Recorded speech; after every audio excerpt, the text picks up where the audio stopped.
So, Oliver Williamson, Elinor Ostrom, welcome to Stockholm and to this interview with, unfortunately, Adam Smith. It's our pleasure.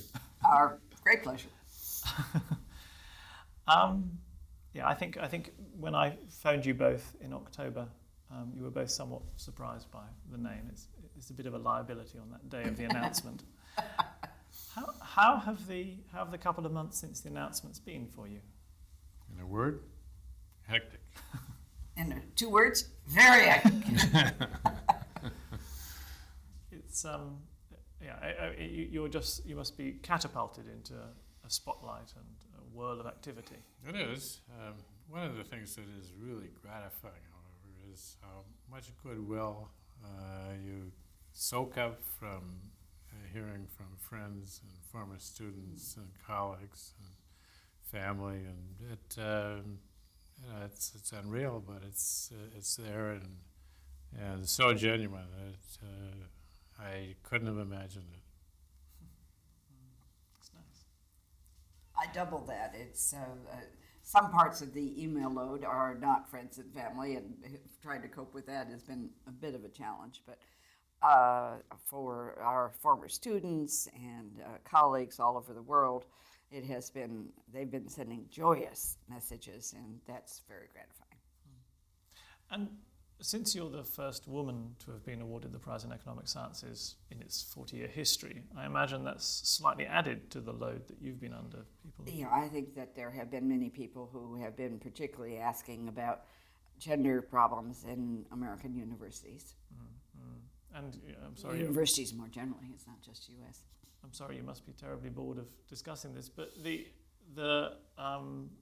fact that there has been one in 40 years, do you think that's in any way representative of the female contribution to economics over the last 40 years? Not the contribution, but the capability to be in academia. Yeah. And do you see things improving? Yes, I think that many departments now have new graduate students coming in at a rate, new women graduate students that they did not have previously. And departments are moving toward hiring more, and I don't think I'll be the last. Do you see a change in the number of women coming into the subject? Oh yes, yeah, and as Lynn suggests, many of these are really excellent, and they get good placements, and they're doing good work, and we're going to hear from them. Yes. So the prize this year is divided into 2 parts, but you're united in your work by the phrase the committee used, which is economic governance. And broadly, you both study ways of regulating transactions in the broadest sense. If I could start with you, you study complex economic organizations and complex transactions. And one part of your work that has been particularly sort of commented on by the committee is the fact that allows you to say something about what sort of transactions should be conducted within firms and what sort of transactions should be conducted within a market. Yes. Can you give an example of the sort of transaction that we're talking about when we say that? Yes, but I wonder if I could back off for a minute Please. and talk about governance, because there is a compact two-sentence statement that was made by John R. Commons, who was an older style institutional economist, and I think undervalued by a lot of people then and since, but nevertheless profound in many of his insights. And the two-sentence statement runs roughly as follows. The principal unit of analysis should contain in itself the 3 principles of conflict, mutuality, and order. This unit is a transaction. The part of it that I initially related to, because I was working at this more microanalytic level of transactions rather than completed goods and services, was that the transaction is the unit of analysis. But as I got deeper into the study of organization and started to ask, what's the value added of some of these more complex forms of organization? This triple of conflict, mutuality, and order goes right to the essence. And specifically, I would describe governance as the means by which to infuse order, thereby to mitigate conflict and realize mutual gains. And that was contemplated, I would say, by Commons, even though he didn't have much success in implementing it. That's a profound sense about what I think was a missing arena for economics for a long time. A specific example would be the first project that I undertook along these lines, and that's the make or buy decision. A firm is confronted with it. It needs a specialized component, let us say. It can either outsource to a independent contractor and mediate that transaction with a written contract that stipulates what's to be delivered, when and why, and how they're going to handle difficulties and the like, or it can take that transaction out of the market and organize it internally, which is the make decision. And vertical integration issue had been around for a long time, addressed mainly as a technological issue, addressing it in contractual terms with reference to two alternatives that one might have an advantage over the other or not. But the challenge was to first look at it contractually, actually comparative contractually, because you always want to think of two or more alternative ways of getting it done. And then thirdly, what are the factors that are going to drive it one way rather than another? And working that through was the transaction cost economics challenge. So I can see that you can analyze a situation in which a firm is saying, should we have this component made outside and buy it in, or should we make it ourselves? But you have been able to turn that into theories which suggest in which circumstances the make decision is correct, which circumstances the buy decision is correct, and those theories have been put out to empirical testing. So, and they presumably refine the theory. So, are you able to suggest principles by which firms can govern their decision to make the make or buy decision? Well, what you need to do is you need to identify the critical attributes that define transactions, so that operationalizing the concept of transaction by naming what you take to be the critical factors across which transactions cost will vary. And then secondly, you need to do the same thing with reference to governance structures. You need to identify the critical dimensions with respect to which governance structures differ. And then you ask the question, given this cluster of attributes of transactions, do they pose easy or complicated kinds of contractual issues? If they're easy, and there are lots of easy transactions, I mean, this is what spot markets are all about. Neither party has any kind of a dependency relation on the other. It's sort of the classical problem of exchanging nuts for berries on the edge of the forest.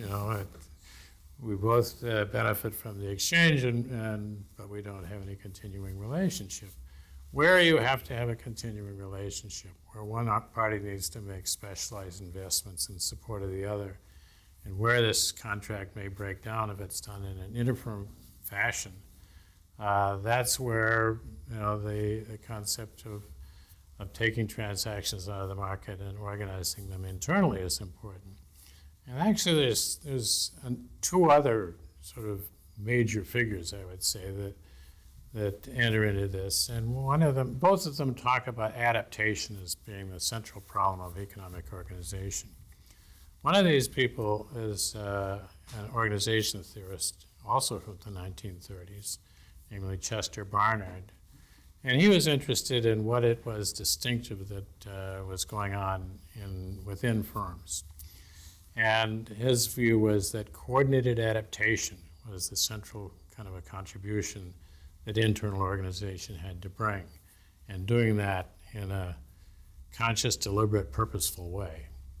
This was, I would say, the marvel of internal organization, although it was bureaucracy then and since has been widely scorned, sometimes for good reasons, but nonetheless, there are things that internal organization is especially good at. The other person was Friedrich Hayek, former Nobel Prize winner, that emphasized autonomous adaptations accomplished in the market in response to changes of relative prices. And this was, this was the marvel of the market, as economists had long regarded it, but as Hayek specifically nailed it. Well, we have two marvels, actually, the marvel of the market and the marvel of hierarchy. And we ought to appreciate both of them, and we ought to know the strengths and weaknesses of both of them. And that's part of the exercise. And is this very much an area of ongoing study? Do we know the strengths and weaknesses of the firm versus the market, or is this just something that's going to continue to evolve as firms evolve and as the world becomes more global and all of this? Well, I don't think this exercise is over, but I do think that we've made headway, and an appreciation for firms, and it goes beyond firms and markets. I mean, there's also a place for bureaus. There's a place for cooperatives. There are lots of challenges that haven't yet been uncovered, and some that need to be more fully refined. But one other thing that I would also say, and that is that beyond intermediate product market transactions or close approximations there too, that any issue that either arises as or can be reformulated in contracting terms is an issue that you can get some deeper insights by addressing it in transaction cost economizing terms. That isn't to say that's the only lens to bring to bear, but it's an instructive lens. And that caught me by surprise, because I thought my early work was just solve this early problem and go on and do other things.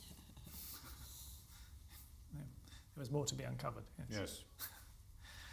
So that leads, the mention of cooperatives in particular, leads into your work. You have studied the use of common pool resources and the different ways that shared resources can be controlled. And your work comes against a backdrop, I understand, of a body of thought which was suggesting that outside control was the right way to manage shared resources, that outside control tended to stop people just over-exploiting the resources they had access to. But you suggested that it was a little different, and that common control of one's own resources was often a more productive way, a more successful way of controlling their exploitation. Well, a lot of people presumed that it was impossible for those who used a fishery or a groundwater basin or a lake or a river to self-organize. So self-organization was considered to be impossible. And that was why they recommended either the market or the state. Not well defined, not well worked out, but these in idealized form. Well, a great deal of research had been undertaken by people describing these efforts, but it was by people in multiple disciplines, about multiple sectors in multiple parts of the world. No accumulation. So the presumption was the news headline would always headline, sardines were destroyed in California. Well, it was a very grave tragedy, but that did not mean that resources everywhere were being destroyed, but that's what people paid attention to. And so what we've been trying to do is a systematic understanding of when will people engage in the transaction of self-organizing, and then sustaining that organization over time, and they use a variety of forms. So sometimes they create a small government, but that's not the state.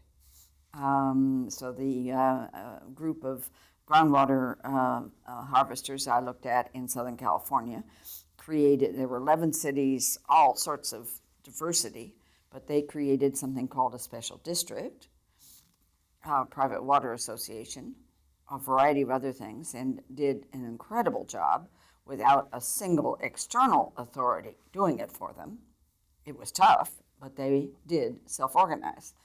Among the things they did was to develop their property rights system. That's what I did for my dissertation, and I did not know I was studying the commons. I thought Schumpeter's problem of how do entrepreneurs develop and what do they do, et cetera, and I titled my dissertation Public Entrepreneurship, because that was the sort of thing that there were several leaders that were incredible in their effort that they put to getting people to meetings, getting them to discuss, getting them to sit down. And this problem of conflict was just immense. And if you can't find a fora in which people can get the facts so that they aren't arguing about facts at the same time they're arguing about what we should do, that makes a huge difference. So in any case, we've now studied this in the experimental lab, where we take the simple mathematical theory and have 8 people in a lab making decisions that are the ones that come from the theory. And indeed, if in a lab, no communication is allowed, so we have them sitting independently at a computer terminal around, they can't see each other, can't communicate, they do overharvest. In fact, they overharvest worse than predicted. What do you give them to harvest in the lab? What is it? Well, we give them a certain set of tokens that they can invest in 2 options, one of which is the same mathematically as a common pool resource. The other would be that they go out and work on the job market 8 hours for a set wage. And there's a equilibrium concept called the Nash Equilibrium that you can take with a mathematical formulation, and they should, according to the Nash Equilibrium, pull out more resources because they're not cooperating.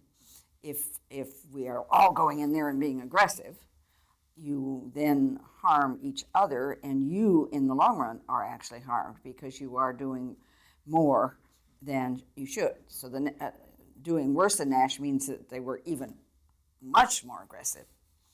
We allowed one change in the lab, that people could engage in face-to-face communication,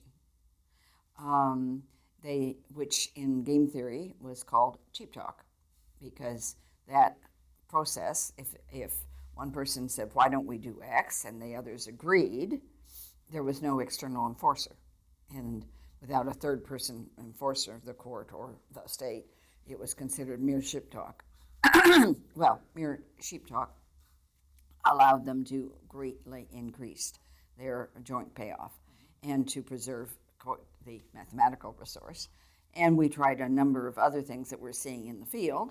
We've then studied irrigation systems around the world and compared farmer-managed systems where the farmers have got to organize everything and figure out who's going to build and how they're going to build and who's going to do the labor and how they're going to allocate water. But they don't have much, they do not have very many resources, so they build very primitive systems. And we've compared those with government systems with fancy concrete and beautiful gates and just fantastic amount of money put in them. And they can get more water to the tail end. They can produce more food, and their efficiency is higher than the amount of the cost of the resources going in as opposed to the value of what they obtained. So to be more efficient, more equitable, and do so with extremely primitive tools, a log that is what diverts the water, mud channels, etc. It's rather amazing. And now we're studying forests around the world. And the study of this variety of systems has led you in 1990 to produce a set of guiding principles which suggest how common pool resources should be used. That wasn't quite my view. I was not doing the should. Okay. I was trying to understand a series of systems that had existed for 200 or so years, and we had good data about them and good information. And were there any, I thought we'd coded the specific rules they had used in many of these, and I could not find a specific rule or set of rules that were always used. So I tried to move up a level and ask what were the generalities across the long-lasting, robust systems. I called them design principles, not from the perspective that they were what you should do, but if you wanted to be robust, you should probably take these seriously, but how you would actually apply that would differ from system to system. So I didn't mean that the farmers or fishermen or anyone had actually had the principles in mind. But they were, maybe we could call it best practices. They worked. They worked over time, and then we looked at the failures, and they did not have the same characteristics.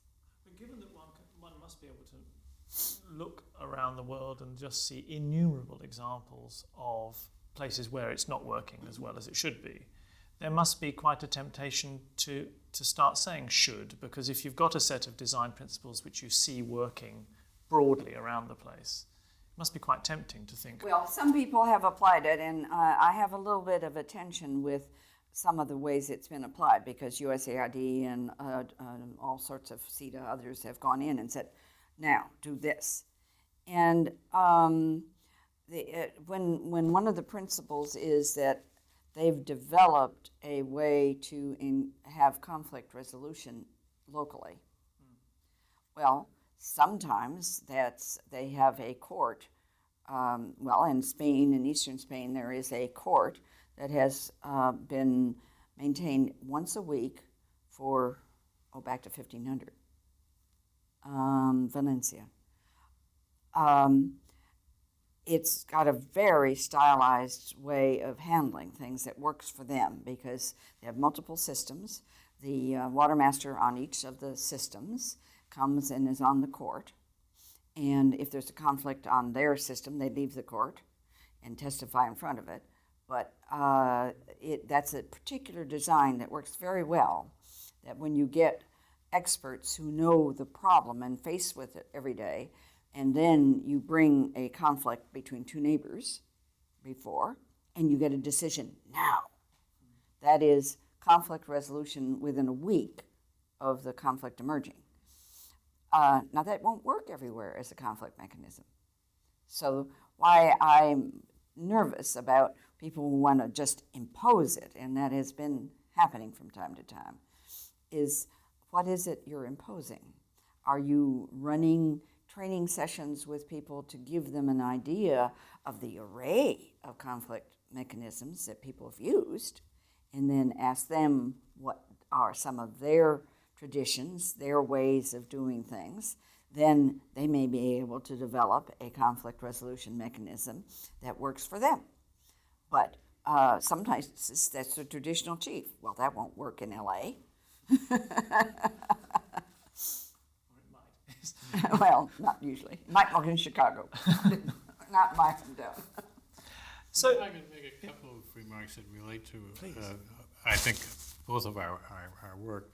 And one of them is that I think we have in different ways displayed that organization matters and is susceptible to analysis.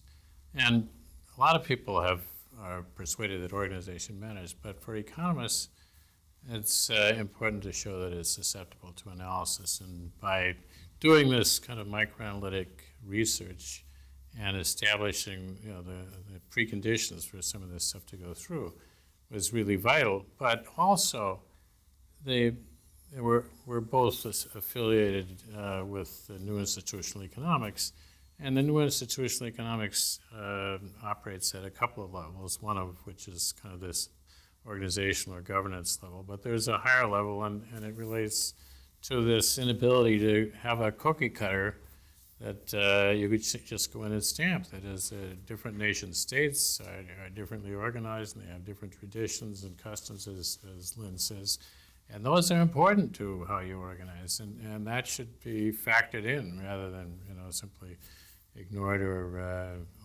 glossed over.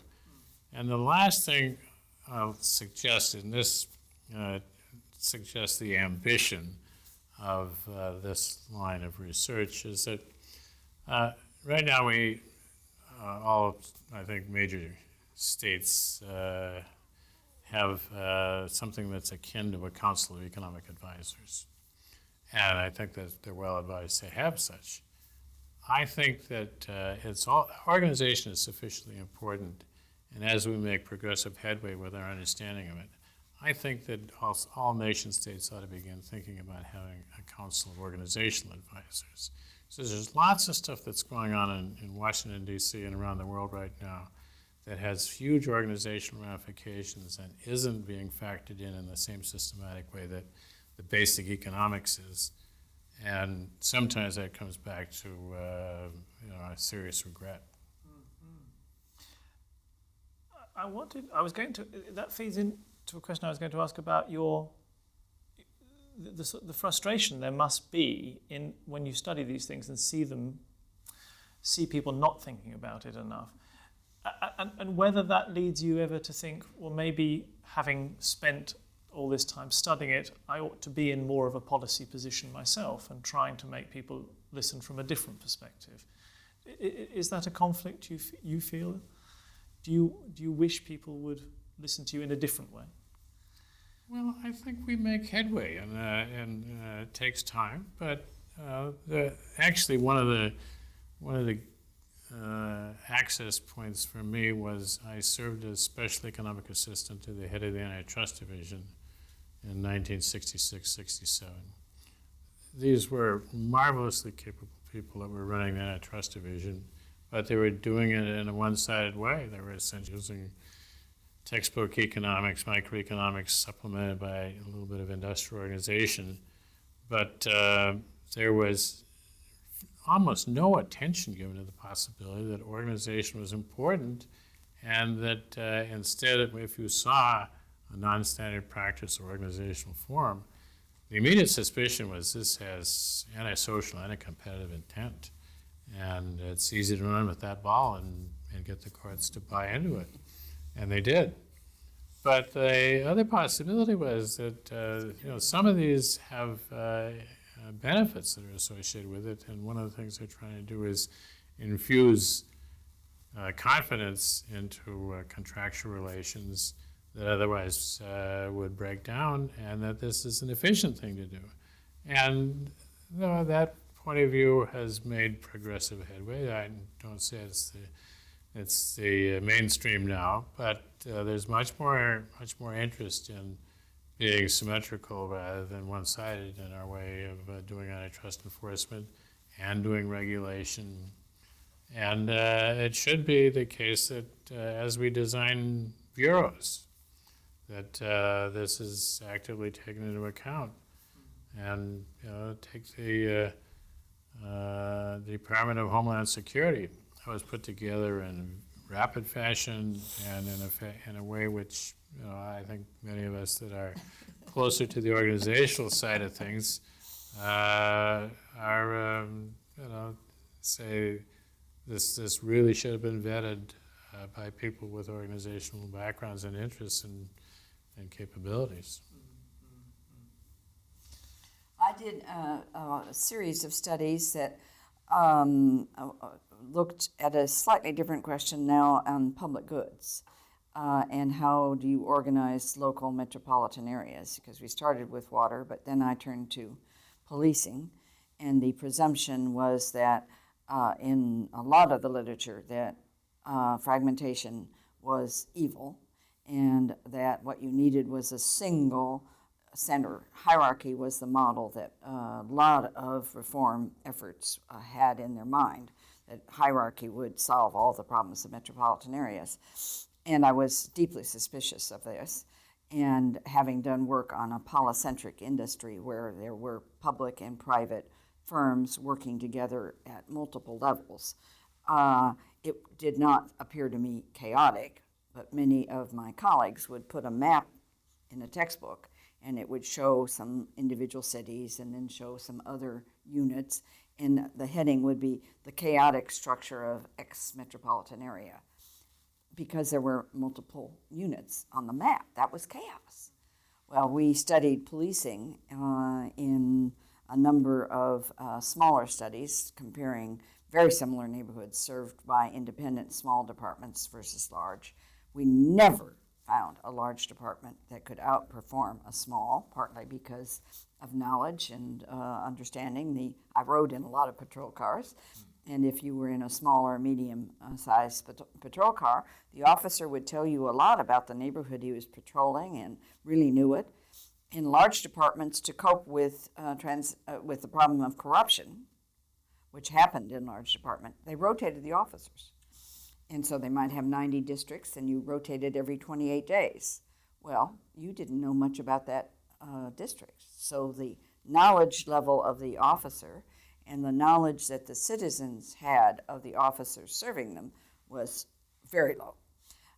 We also then did a study of 80 metropolitan areas and looking at the areas in terms of direct services like patrol being provided by small or medium size versus the problems of crime lab, for which there were economies of scale. And the argument had been, well, there are economies of scale for crime lab, so consolidate everything.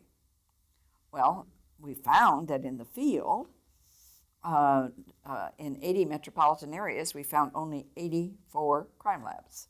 So in the field, officers and departments and mayors had figured it out, and they didn't all try to have their own crime lab. They frequently contracted with the local hospital that had all the equipment and just had to have some personnel that understood the problems of criminal investigation.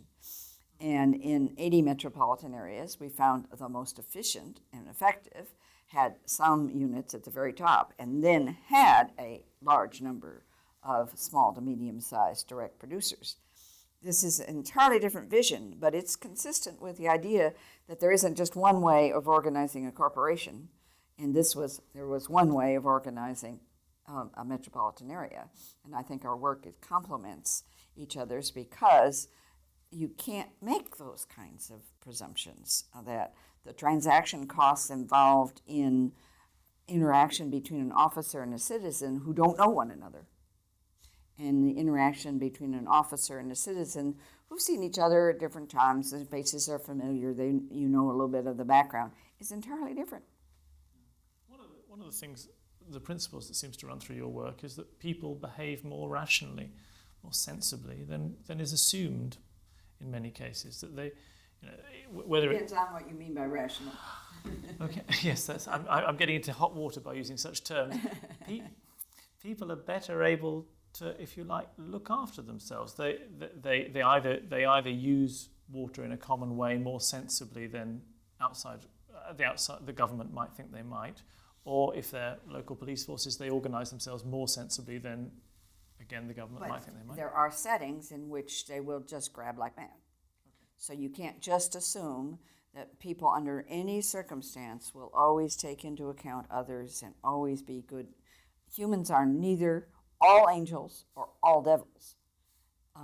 And so it is the context and the institutional context in which they find themselves that enable them to have more willingness to use reciprocity, to trust one another, and to be in a situation that I can trust you because I think you trust me and I won't be a sucker.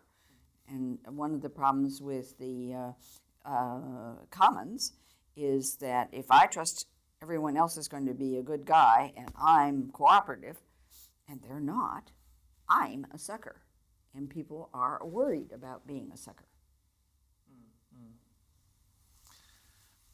Are you surprised to find yourself studying what you study? Because you mentioned that you started out studying entrepreneurship as a graduate student, and now you study the commons.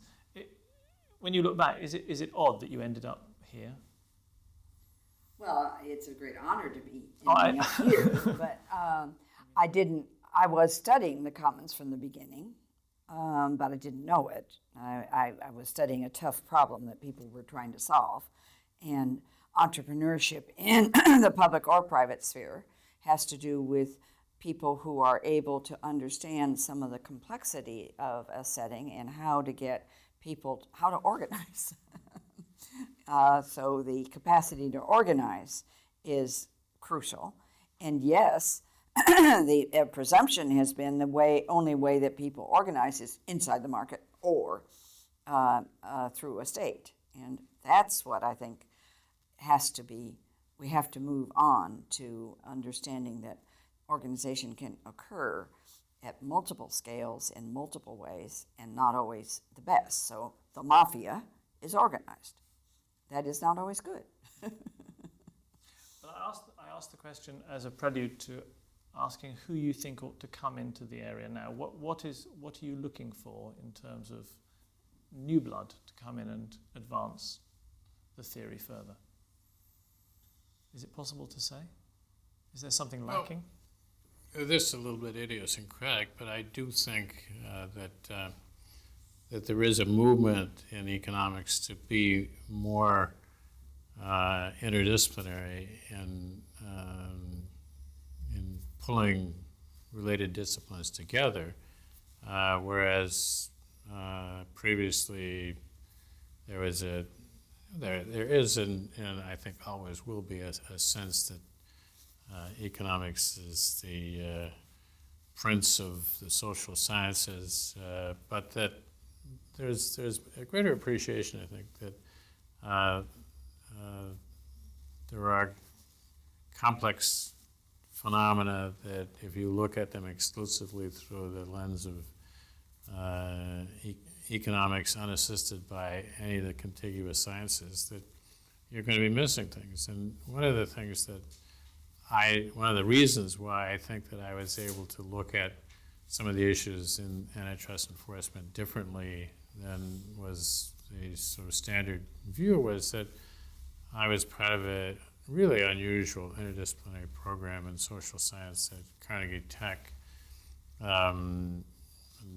then Carnegie Tech, now Carnegie Mellon, in which organization theory was thought to have co-equal status with economics and should both inform and be informed by economics. So there was sort of traffic across this boundary, and I do think that having more of our students exposed to the contiguous social sciences, and your principal discipline could be political science, and you reach out to economics, and that's been going on. Or it could be economics, and you reach out to political science or sociology, and that's been going on. So I think that there's, I don't think everybody, by any means, should be sort of multidisciplinary in their work, but I think that I would hope that there will be growing agreement that these sciences have a lot of common ground and that they should work on it in a collaborative way, and that often it's going to be a better, more productive, it's going to be more interesting as a matter of research, and it's going to be more productive for the common weal. I also think interdisciplinarity is very important. Vincent Ostrom and I established a center called a workshop in political theory and policy analysis back in 73, 74. And we have always had multiple disciplines around the table. And that's just been my life. We now are reaching out more to ecologists because of much of if you're studying forests, you have to learn a little bit more about the ecology of forests because, again, rules that work well in a deciduous forest don't work very well in a tropical wet forest.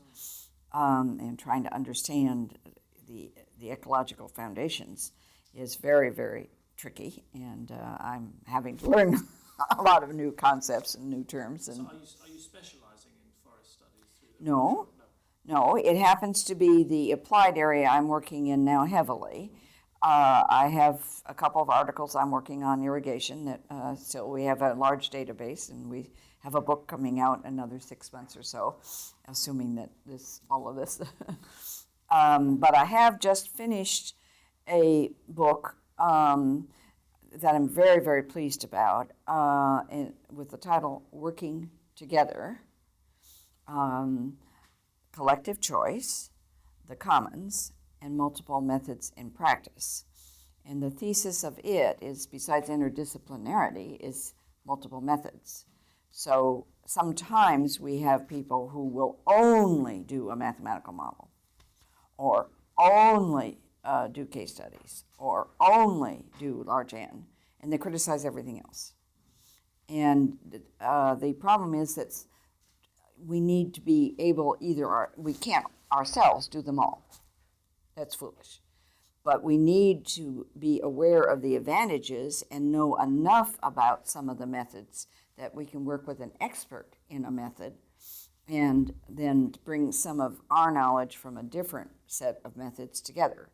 So I love experimental work, but it doesn't have the richness that I have when I study forests in the field. And I love both of them as different ways of getting insights.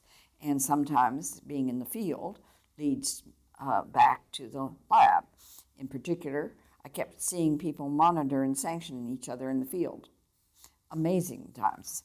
And so I came back from a particular vivid occasion in Nepal and said to my colleague Roy Gardner, who is a game theorist, and Jimmy Walker, who is an experimentalist, let's do a formal game involving people paying their own cost to sanction others, because in the field, if they go, this was an instance where someone had dug into an irrigation, and so several of them went running down the hill yelling and screaming, and others started patching it immediately. And I mean, the energy they put in it, they did not think about it.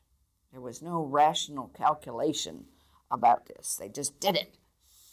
Well, again, in the game theory prediction is they wouldn't. But then we could put it in the lab with a simple game we'd used earlier, but now changing one attribute and giving them the chance to pay a fee to find someone. And they did it, even though it's predicted they won't. And if we gave them eventually the choice of what kind of sanctioning mechanism they had and then allowed them to use it, they got to about 94% of optimal. And here's having the game theory model, great, because we knew what optimal was. And we could put it in the lab and figure out what happened. But that was field lab. And now on our forest studies, because of our earlier findings, we asked quite a bit about monitoring and sanctioning. And we are finding that whether people who use a forest actually monitor each other to be more important than who owns. Government ownership, private ownership, community organization, all of those are important, but if the formal rules are there and the users don't see a future and don't see that they're involved and don't take an interest and don't monitor, the forest goes down. So forgive this last question, but since you both work on organization theory and the right use of common resources, I wondered whether you were organized people yourselves and whether you're good at organizing things like a complex family, which you have 5 children, I believe.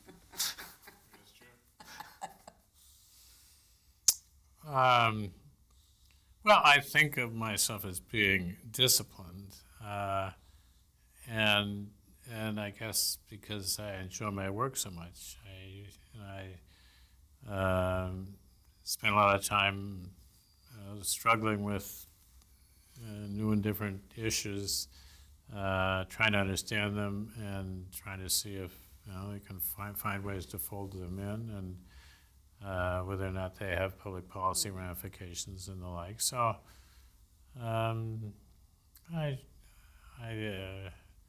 it's been a joy to sort of work and see things make headway, is have good students come through, and I'm it's obvious from what Lynn says that she's just really wrapped up in this stuff, and it's easy to I don't know if I wouldn't call myself an excellent organizer, but nonetheless that it does require keeping a lot of disparate ideas in mind and finding ways to pull them together, and there's a certain amount of background organization that goes on.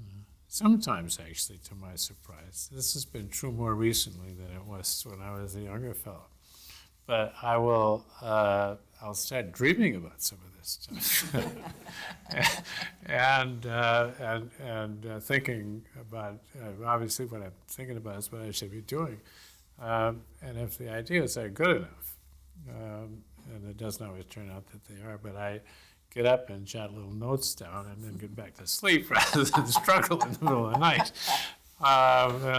so I've got some subconscious working for me too. Well, we have an unusual center that Vincent and I organized long ago, and we had an opportunity both to be in Germany and at Bielefeld at an interdisciplinary center, and saw the advantage of working with young postdocs as opposed to just graduate students. And so we innovated and developed a postdoctoral program, modest in size. But that has been a very successful way of both organizing the research side and the teaching side, because you have graduate students who are, some of them state-of-the-art on their new tools, but then they're able to talk with young to middle faculty who are not their supervisors, but are in the same building and going to the same seminars and discussing when they get, and sometimes it's two-way learning. And then to have interdisciplinary teams. And what we have learned is we've had to learn new rules and ways of organizing as we've run into things over time. And so adjustability and new circumstances lead you to have to do things slightly differently. And so we've had the good fortune of a wonderful set of colleagues from all over the world. And I think one of the things that will be happening as far as new entrants is that we will have more scholars from the developing world and from Asia that will be contributing to our joint knowledge, because they have different experiences and are bringing in new ideas and new ways of thinking about it. So I see that as part of the future. I wonder if I could come back to the organization issue. One of the things that I think, wise about doing is I never took seriously and followed up on any opportunities to be a dean. And my experience as department chair was that this was mainly discouraging. But there are several things that I did do that did have organizational ramifications, and one was when I was at Penn and then at Yale and then at University of California, Berkeley. I helped to organize a workshop, and obviously the workshop has been really important to Lynn's work, and it's been important to mine and having colleagues around that interact in a constructive way. There was another thing I did. Got into it sort of back door of being a member of the editorial board of the then Bell Journal of Economics, now the Rand Journal of Economics, and subsequently became editor of it. And as editor, you have a lot of opportunity to move the field around. And I had a bunch of really exceptional associate editors who shared a lot of my views on this, partly because I recruited them. But that was, I think that was a very satisfying experience. And then when I went to Yale, Yale Law School was interested in having a journal that was edited by faculty rather than by students, as most law journals are, and we organized the Journal of Law, Economics, and Organization. And I'm proud of the accomplishments of that journal, so that if I put my heart into it, I guess I can organize. But taking on jobs like deans, which are important, requires you to be a lot more tolerant than I am. Selective organisational ability. Right.